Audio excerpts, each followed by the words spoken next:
नरसिंह मेहता जी का चरित्र आता है। उनके पुत्र का विवाह कोई एक नगर की बहुत बड़े सेठ की कन्या से निश्चित हो गया।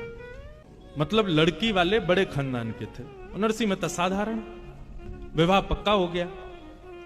किसी ने जाके लड़की वालों को बता दिया, बोले कि तुमने अपनी बेटी का विवाह नरसिंह मेहता के पुत्र से संबंध बना दिया। बोले हाँ। बोले अरे नरसिंह मेहता तो ज्यादा संपन्न व्यक्ति नहीं है, बेटी सदैव अपने से ऊंचे घर में देनी चाहिए, और तुम तो ऐसे घर में दे रहे हो जहां रात्रि भोजन बन जाए तो सुबह के कोई पता नहीं होती कि कुछ होगा कि नहीं। लड़की के जो पिताजी थे वो सोचने लगे, अरे मना कैसे करें, अब ऐसे अच्छा नहीं लगता। बोले अच्छा नहीं लगता, जब बेटी भूखी सोएगी रात में तब अच्छा लगेगा, 3 दिन तक भोजन नहीं बनेगा तब अच्छा लगेगा, इसलिए बात आगे बढ़े उससे पहले अभी मना कर दो।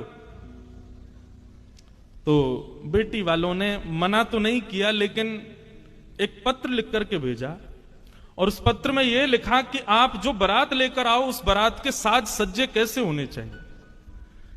इतने हाथी होने चाहिए, इतने घोड़े होने चाहिए, इतने नगाड़े बजाने वाले होने चाहिए, इतने लालटेन लेकर के चलने वाले होने चाहिए, ऐसे ऐसे रत्न पहन करके आपके बाराती दिखने चाहिए। मतलब ऐसे पत्र में बारात की गणना की जो नरसिंह मेहता कभी कर ही नहीं सकते। नरसिंह मेहता क्या अच्छे अच्छे राजा नहीं कर सकते। आप यदि ऐसी बारात ला सकते हो तो ही अपने पुत्र की बारात लाना, नहीं तो मत लाना। ये लिख दिया और पत्र लिख करके फोल्ड करके उस पर ऊपर जय श्री कृष्ण लिख करके भेज दिया नरसिंह मेहता के वहां। जैसे ही पत्र आया तो पत्र देने वाले ने कहा, बोले भगवान पत्र आया है आपके नाम से। उन्होंने जैसे पत्र देखा, पत्र देख करके बोले मेरे नाम से नहीं है, इस पर तो जय श्री कृष्ण लिखा है, ये भगवान के नाम का पत्र है, ठाकुर जी का पत्र है, भैया भगवान की वस्तु हम क्यों पढ़ें। और नरसिंह मेहता ने पत्र खोल के देखा ही नहीं, जय श्री कृष्ण लिखा था, ठाकुर जी के सामने रख दिया। बोले लाल जी आपके नाम से पत्र आया है, आप ही पढ़ लीजिए, अब दूसरों की बात मैं पढ़ता नहीं हूं, इसलिए इसमें समझ लीजिएगा जो भी आपके प्रेमी ने लिख के भेजा है। ठाकुर जी खड़े खड़े मुस्कान लगे, बोले कि अरे नरसिंह पढ़ तो ले एक बार, तुम 4-5 दिन बाद बारात ले जाओगे, नाक कटवाओगे मेरी। लेकिन नरसिंह मेहता का इतना अटूट विश्वास कि जय श्री कृष्ण लिखा है तो मतलब ठाकुर जी का पत्र है, मुझे नहीं देखना है। और जब ठाकुर जी को पत्र दे दिया तो फिर नरसिंह मेहता तो अपनी पतली सी घोड़ी पे बेटा को बैठाए, 4 बारातियों को लिए चलने लगे। ठाकुर जी बोले भैया नरसिंह अकेला जा रहा है, नाक कट जाएगी अगर ऐसे गया तो। पत्र जब हमारे हवाले किया तो जो जो पत्र में लिखा था, किसी गली से घोड़ों की कतार आ गई, ले करके लोग आ गए, दुल्हा को लाके बढ़िया घोड़ी पर बैठा दिया, कहीं से हाथियों पर चढ़ चढ़ के महाराजा आ गए। नरसिंह मेहता सोचते जा रहे हैं पता नहीं कहां से कौन आ रहे हैं, हमारे पुत्र के मित्र सखा आदि होंगे।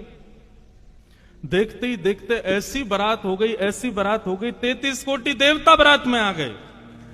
महाराज दुनिया भर के गाजे बज रहे हैं, बाजे बज रहे हैं, नगाड़े बज रहे हैं, भूतों न भविष्यति, किसी ने ऐसी बारात देखी नहीं है, ऐसी बारात नरसिंह मेहता के पुत्र की जा रही।